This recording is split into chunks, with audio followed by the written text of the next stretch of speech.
దౌలతాబాద్ మండల కేంద్రంలోని జంగాపల్లి వెళ్లే రహదారి మార్గంలో సంధ్యా కోళ్ల ఫారం వేయవద్దని గ్రామస్తులు ఆందోళన చేపట్టారు. సిద్దిపేట జిల్లా దుబ్బాక నియోజకవర్గంలోని దౌలతాబాద్ మండలంలో ప్రతిపాదిత సంధ్యా పౌల్ట్రీ ఫారం ఏర్పాటును వ్యతిరేకిస్తూ గ్రామస్తులు, రైతులు ఆందోళన చేపట్టారు. నివాస ప్రాంతాలు, విద్యార్థుల హాస్టల్కు సమీపంలో పౌల్ట్రీ ఫారం ఏర్పాటు చేయవద్దని అధికారులకు వినతి పత్రం అందజేశారు. దౌలతాబాద్ మండల కేంద్రం నుండి జంగాపల్లి వెళ్లే రహదారి మార్గంలో సర్వే నెంబర్ 227/A/1/3, 227/E/1/3లో సుమారు 4 ఎకరాల 19 గుంటల భూమిలో సంధ్యా పౌల్ట్రీ ఫారం ఏర్పాటు చేసేందుకు ప్రయత్నాలు జరుగుతున్నాయని గ్రామస్తులు చెబుతున్నారు. నివాస ప్రాంతాలకు సమీపంలో కోళ్ల ఫారం ఏర్పాటు చేస్తే దుర్వాసన, కాలుష్యం, ప్రజారోగ్య సమస్యలు తలెత్తే అవకాశం ఉందని వారు ఆందోళన వ్యక్తం చేస్తున్నారు. ప్రతిపాదిత స్థలానికి సుమారు 150 మీటర్ల దూరంలో ఎంజీపీ హాస్టల్ ఉండడంతో అక్కడ నివసించే విద్యార్థుల ఆరోగ్యంపై ప్రతికూల ప్రభావం పడుతుందని గ్రామస్తులు పేర్కొన్నారు. అంతేకాకుండా సమీపంలోని నీటి వనరులు, వాగు ప్రవాహ మార్గం, గ్రామ పర్యావరణాన్ని దృష్టిలో ఉంచుకొని ఈ ఫారానికి అనుమతులు ఇవ్వవద్దని కోరుతున్నారు. ఇప్పటికే అనుమతులు జారీ చేసి ఉంటే వాటిని పునర్సమీక్షించి నిర్మాణాన్ని నిలిపివేయాలని విజ్ఞప్తి చేశారు.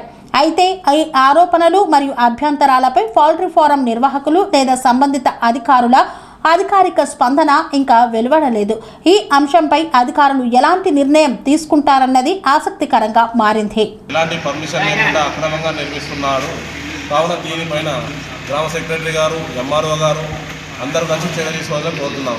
మరియు దీనివల్ల చెరువుగాలు ఆనుకొని ఉంది, ఎంజేపీ పాఠశాల దగ్గరలో ఉంది. దాంట్లో 1200 మంది పిల్లల భవిష్యత్తు ప్రశాంతంగా మారుతుంది. మరియు సూరంపల్లి, ముబరాస్పూర్, మిరుదొడ్డి ఈ చుట్టుపక్కల ప్రాంతాల్లో అనేక రోగాలు, క్యాన్సర్ పేషెంట్లు బారిన పడుతున్నారు. కావున మేము ఇలాంటివి పర్మిషన్ ఇవ్వదని కోరుతున్నాం. మరియు దీన్ని అధిక సంఖ్యలో చుట్టుపక్కల అన్ని విలేజెస్ దీనివల్ల కలుషితమవుతాయి. మరియు దీనికి పక్కనే చెరువు కాలువ ఆనుకొని ఉంది. ఇది గొలుసుకట్టు చెరువు. దీనిపైన ప్రతి ఒక్కరు చర్య తీసుకోవాలని కోరుతున్నాం. మరియు మేము దీన్ని మరింత ఉద్భుతంగా తీసుకుపోతాం. దౌలతాబాద్ ప్రజలు ఎలాంటి పర్మిషన్ ఇవ్వదని కోరుతున్నాం. పౌల్ట్రీ ఫామ్ అని చెప్తున్నాడు, అది అందరికి ఇబ్బంది. చుట్టుపక్కల రైతులందరం చాలా ఇబ్బంది అవుతున్నారు. సంధ్యా పౌల్ట్రీ ఫామ్ అనే ఒక యజమాని అతను ఎటువంటి పర్మిషన్ లేకుండా పర్మిషన్ తీసుకున్నట్టు పేపర్స్ను సృష్టించుకొని అతను పనులు నిర్వహిస్తున్నాడు. దీనివల్ల ముఖ్యంగా అతని దగ్గర ఆ పొలానికి ఆనుకొని దగ్గరలో ఉన్న ఎంజేపీ హాస్టల్ 150 మీటర్లు, కేవలం 150 మీటర్లు మాత్రం దూరంలో ఉన్న అప్పటి ఉమ్మడి జిల్లాలో ఏర్పాటైన ఎంజేపీ హాస్టల్, దానిలో విద్యార్థులు 1200 విద్యార్థులు చదువుతున్నారు. ఇతను వేయడం వల్ల పౌల్ట్రీ ఫామ్ నిర్వహించడం వల్ల ఒకవేళ వేస్తే ఆ వాసనకు ఆ విద్యార్థులు కూడా అక్కడ ఉండడానికి అవకాశం ఉండదు. అలాగే ముఖ్యంగా దౌలతాబాద్ గ్రామం చుట్టుపక్కలలోని ఒక 5 విలేజ్లు ఖచ్చితంగా ఒక మొత్తం కలుషితమైపోయి అనారోగ్యానికి గురి కావాల్సి ఉంటుంది. కావున అందరూ అధికారులు కానీ అనధికారులు కానీ ఎవరైనా సరే దీన్ని స్పందించి దీనిని వ్యతిరేకించవలసిందిగా కోరుతున్నాము. ఒకవేళ దీనిని ఇలాగే కొనసాగిస్తే ఉధృతంగా మేము ఏం చేయాలో అలాగే చేస్తామని కోరుతున్నాము. కోళ్ల ఫారం నిర్మిస్తున్నారు. ఆ నిర్మాణానికి దగ్గర ఎంజేపీ స్కూల్ ఉంది. 500 విద్యార్థులకు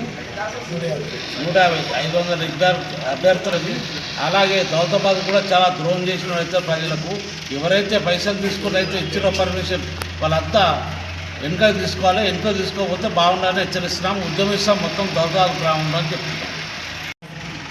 పర్యావరణాలు దౌలతాబాద్ చుట్టుముట్టు ప్రాంతాలు మొత్తం క్యాన్సర్ బాగా తయారు చేస్తుండే. కొందరు రాజకీయ నాయకులు వాళ్ళ స్వార్థం కోసం, కమిషన్ కోసం దౌలతాబాద్ శివారులోని చెంగపల్లి రోడ్లో సంధ్యా పౌల్ట్రీ ఫామ్ ఇవ్వడం సాధించింది. దాని పక్కనే ఉన్న కెనాల్ ఉంది, వాటర్ సపోయేది. దానికి ఆనుకొని కొంచెం ముందుకు పోతే ఒక 500 విద్యార్థులకు ఉన్న గుంపుల పాఠశాల ఉంది. వీరందరికీ వాదన వస్తే ఇంతకు గతంలో మల్లేశంపల్లి ప్రాంతం జరిగింది. వర్షాకాలం స్టార్ట్ అయిన తర్వాత మొత్తం విపరీతంగా ఈగలు గ్రామాలకు రావడం జరుగుతుంది. వాళ్ళ స్వగ్రామ సురంపల్లిలో మన క్యాంపు జరిగితే కూడా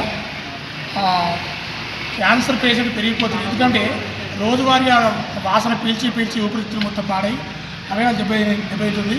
ఇక్కడ ప్రధానంగా ఏంటంటే కొన్నప్పుడు ఇక్కడ జాగా ఉన్నప్పుడు ఏం చేశానంటే ఇక నేను కోళ్ళ ఫారం కాకుండా నేను ఫంక్షన్ హాల్ చేసి తక్కువ ధరకి ఇస్తానని చెప్పిండు.